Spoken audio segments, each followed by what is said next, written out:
software engineering might not be the path if senior engineers are just being asked to leverage AI tools. Like, I just don't know how I feel about that, because why get a grad engineer when you could have an experienced engineer that can just use Claude and Copilot and things like that. And that used to be one of the things to study where you're like, regardless of what the job market looks like when I graduate, I'm going to be fine. Now it's up for question.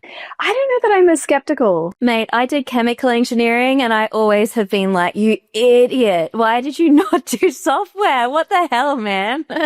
Both of those degrees, actually, I still think are valuable. Maybe this is a contrarian point of view, but like, I think that they're still valuable, but they're teaching you a way to think, and they're putting you on the cutting edge of like technical innovation. So I think like you can learn engineering even today. I think one of the big challenges, if you look at all the graphs on like AI adoption, lots of people want to adopt AI, but they still don't necessarily know how to, because the gap is the kind of process thinking that you get trained in a science, in like a STEM degree or in an engineering degree, but also a kind of sufficient technical understanding that you can think about how you might be able to like automate some of this work.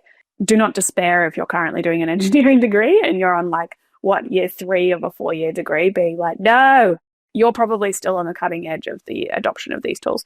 Do I think that that's still true in 10 years? Like, probably not. But if you've got a kid who is 8 years old or younger, or 7 years old or younger, you've got time to work out what the skills of the future will look like.